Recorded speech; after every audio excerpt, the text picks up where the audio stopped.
¿No sabes que tu libertad no se pierde de golpe? Se pierde poco a poco, cada vez que callas cuando deberías hablar. Las dictaduras no comienzan con tanques de guerra, sino con ciudadanos que dejan de pensar.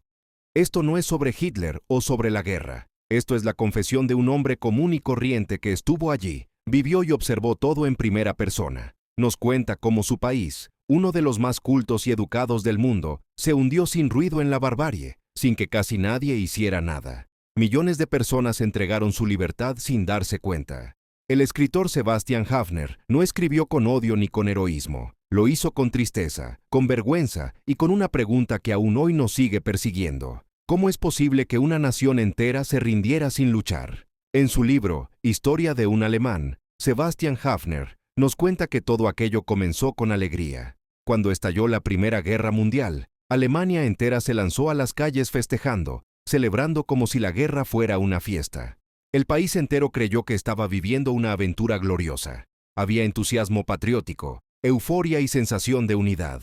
En aquel momento Sebastian Haffner era solo un niño de 7 años de edad y también sintió aquella emoción de aquel momento.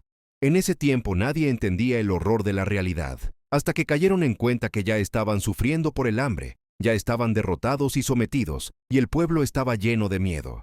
Cuando el pueblo alemán se dio cuenta de lo que les había ocurrido, sintieron que les habían arrebatado su inocencia de pueblo, y aquella generación entera creció con una mezcla de vergüenza y deseo de revancha. Por eso Sebastian Haffner diría más tarde, no fue la guerra la que nos destruyó, sino la ilusión de que habíamos sido traicionados. Después de la derrota, llegó el caos. Entre las ruinas y el resentimiento, crearon la República de Weimar, una democracia joven, pero frágil y llena de contradicciones.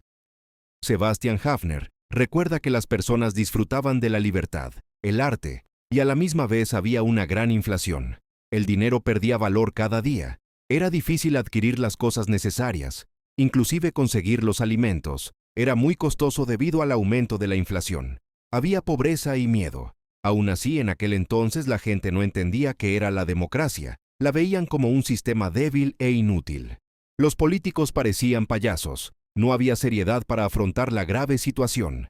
Y mientras tanto, millones de alemanes solo querían que alguien pusiera orden dentro de ese caos. Muchos alemanes empezaron a soñar con un salvador que trajera orden. Sebastian Haffner lo resumió con una frase dolorosa.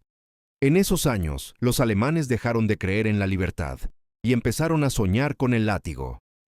En 1923, la inflación era tan inmensa que lo destruyó todo. El pan costaba millones de marcos. El dinero no valía nada. Las familias que habían trabajado toda su vida quedaron en la miseria. Solo los más listos, los oportunistas, los que robaban o mentían sobrevivían. Y con esa lección envenenada, una generación entera perdió la fe en la justicia. Luego, en los años 1920, fue una época de arte, cine y música, progreso y olvido. Parecía que Alemania renacía y volvía a sonreír.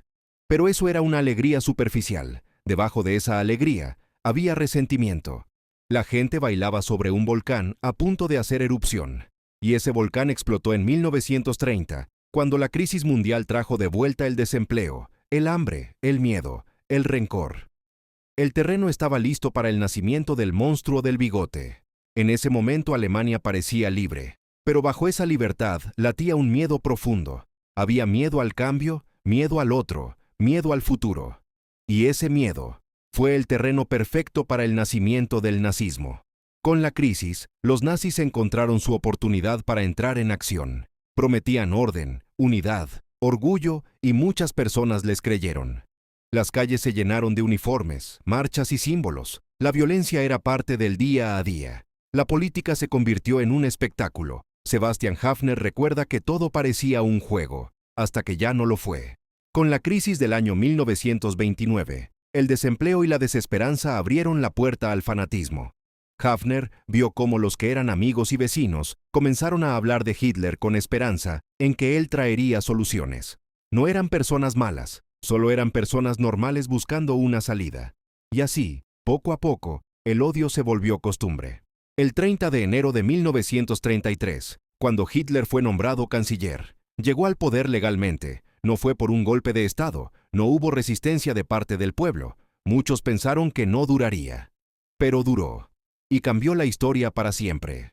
Sebastian Haffner observaba cómo sus amigos y colegas aceptaron la dictadura como algo inevitable. En 1933, cuando Hitler llegó al poder, el silencio comenzó a reinar. En pocas semanas, el edificio del Parlamento alemán donde estaba el órgano legislativo fue incendiado, los derechos civiles fueron suspendidos, la policía empezó a arrestar sin órdenes judiciales y juzgaban sin un proceso judicial. Los campos de concentración comenzaron a llenarse.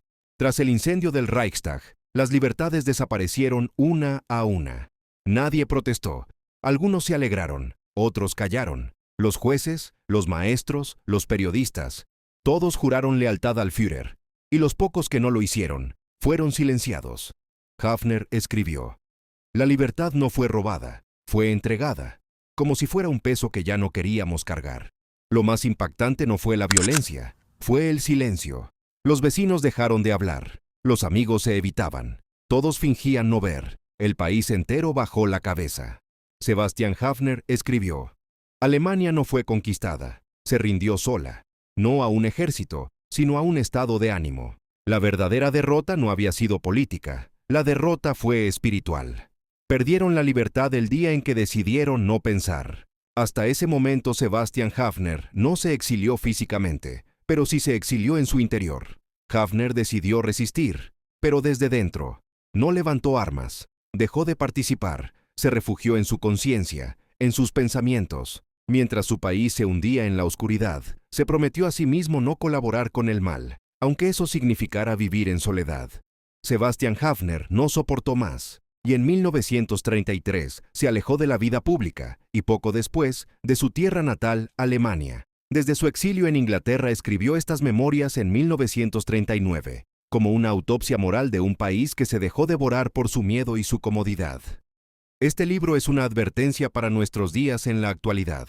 Historia de un alemán no es solo la historia de Alemania, es la historia de cualquier sociedad que se acostumbra al miedo, a la injusticia, y elige el silencio antes que la verdad.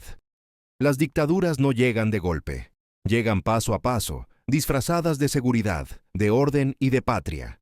Sebastian Haffner nos habla a todos con una advertencia que no envejece. La libertad no se pierde de golpe, se pierde poco a poco, cada vez que callas cuando deberías hablar. Tal vez la verdadera enseñanza de este libro sea que las dictaduras no comienzan con tanques, sino con ciudadanos que dejan de pensar. Conformismo. La mayoría de los alemanes prefirieron adaptarse antes que enfrentarse al mal. Miedo y pasividad. El terror funciona cuando la gente se acostumbra a callar. Educación y moral. El nazismo triunfó porque la educación alemana había enseñado obediencia, no pensamiento crítico. Responsabilidad individual. Cada ciudadano tiene responsabilidad moral, incluso si no tiene poder político. Libertad interior. La verdadera libertad empieza en el pensamiento y la conciencia, no en las instituciones. La historia de Alemania entre 1914 y 1933 es la historia de una derrota espiritual. El nazismo no fue impuesto, fue aceptado. No fue Hitler quien destruyó Alemania, sino los alemanes que le permitieron hacerlo. Lo más terrible no fue el terror, sino la costumbre de obedecer. Es la historia de todos los pueblos que alguna vez dejaron de pensar, dejaron de hablar, y dejaron que otros decidieran por ellos. Tal vez por eso leer este libro hoy día es tan importante, porque la libertad, cuando muere, no hace ruido, y siempre comienza con el silencio. Este es el canal de Historia y Reflexión, y esto fue un compendio del libro Historia de un alemán, de Sebastian Haffner. Una historia que no debe olvidarse, porque puede volver a repetirse,